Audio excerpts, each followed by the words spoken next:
संख्या पद्धति number system में पूरे 100 MCQ क्वेश्चन लेके आए हैं। अगर आप 9th या 10th में हैं और NCERT जेक से या बिहार से एग्जाम दे रहे हैं तो आपके लिए ये ऑब्जेक्टिव क्वेश्चन MCQ बहुत इंपॉर्टेंट होने वाला है। आज एग्जाम जो हो रहा है क्लास 9th का या 10th का, ज़्यादा क्वेश्चन MCQ पर ही आधारित होते हैं।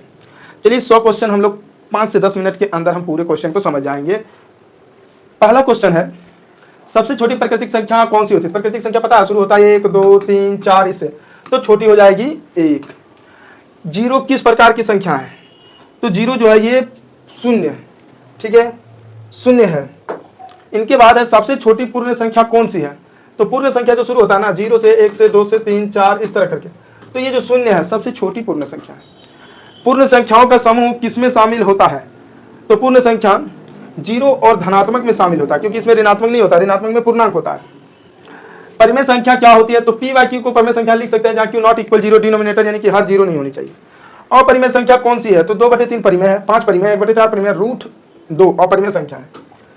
इनके बाद हम क्वेश्चन चलते हैं, पाई किस प्रकार की संख्या? परिमेय, अपरिमेय, पूर्णांक या प्रकृति? तो अपरिमेय संख्या है, क्योंकि जब इसे आप डिवाइड कीजिएगा ना तो ये शांत नहीं आएगा। 5वां नंबर क्वेश्चन, 8वां नंबर, 0.5 को भिन्न के रूप में लिखेंगे तो 0.5 है, बाय 1 दे सकते हैं, 0 घटाएंगे तो ये आ जाएगा 5 1 5, 5/5 दूना 10 यानी 1/2। नेक्स्ट क्वेश्चन चलते हैं, सबसे बड़ी एक अंकीय संख्या क्या होगा? एक अंकीय सबसे बड़ी संख्या होगा 9। 2 4 6 8 किस प्रकार की संख्या है? तो ये 2 4 6 सम संख्या, इवन नंबर। 1 से 100 तक की गिनती प्राकृतिक संख्या होती है। अगर 0 से स्टार्ट होता तो ज्यादा भी होता, लेकिन 1 से 100 तक प्राकृतिक पूछ रहा तो 100 ही होगा।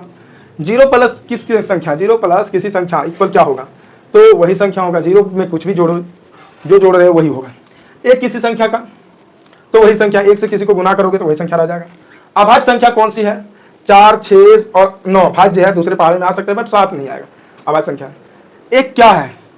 अभाज्य तो होगा नहीं, क्योंकि अभाज्य आप जानते हैं 4 से स्टार्टिंग होता है, संयोज्य ना अभाज्य ना संयोज्य और सम, तो इसका हो जाएगा ना अभाज्य ना संयोज्य। सबसे छोटी अभाज्य संख्या, तो सबसे छोटी अभाज्य संख्या हो जाएंगे 2। 0 का भी उत्क्रम होता है 0 ही होगा, इसका नहीं होता 0 का भी उत्क्रम, सॉरी 0 ही नहीं होता है। 1 का भी उत्क्रम क्या होता है? 1 का भी उत्क्रम मतलब उल्टा समझो, तो 1 का भी उत्क्रम 1 ही होगा, 1/1 5 का वर्ग क्या होगा? 5 का वर्ग क्या होगा? 25। 2 पर 3 है पावर, तो 2 दूना 4 4 दूना 8। 10 का घन होंगे, 10 का घन 10 जैसे 100 100 दें 1000, तो 1000। √9 इक्वल होंगे 3 3 3 9। 16 का वर्गमूल होगा, वर्गमूल पूछा, वर्ग नहीं, वर्गमूल पूछता तो 16 गुना 16 256, वर्गमूल पूछा गया 4। 0 किसके बराबर है? धनात्मक ऋणात्मक, ना धन न ऋण, तो न धन न ऋण। 2 विषम संख्याओं का योग, 2 विषम संख्याओं का योग सम संख्या होंगे, जैसे 7 और 5 12, तो 12 सम है। 2 सम संख्याओं का योग तो सम ही होंगे, एक सम एक विषम विषम होंगे। 3 5 7 कौन सी संख्या है? तो विषम संख्या है, एक विषम संख्या है। 1/3 किस प्रकार की संख्या है? परिमेय संख्या है, सॉरी परिमेय संख्या है।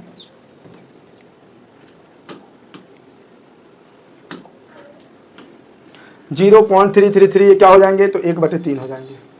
1/3 को आप कटाइएगा तो 0.333 आएंगे। 12 का अभाज्य गुणनखंड, तो 2 दूना 4 तिया 12। 15 का गुणनखंड 3 5 15। 18 का गुणनखंड 2 तिया 6 6 तिया 18। गुणनखंड में याद रखिएगा, गुणनखंड में भाज्य संख्या नहीं आना चाहिए, अभाज्य संख्या आना चाहिए। 20 का 2 दूना 4 5 20। 25 का 25 25 7 7 एक ऑलरेडी अभाज्य संख्या, 9 9 संयोज्य संख्या है, क्योंकि 3 तिया 9 कर सकते हैं। 11 11 एक अभाज्य संख्या है, 13 एक अभाज्य संख्या है और 17 भी अभाज्य संख्या है, यानी कि सिर्फ 9 इसमें भाज्य संख्या, संयोज्य को भाज्य भी कहा जाता है। अब यहाँ पे है पावर, 2 पर पावर 4 का मतलब होता है 2 गुना 2 गुना 2 गुना 2, 2 दूना 4 4 दूना 8 8 दूना 16, तो हो गया 16।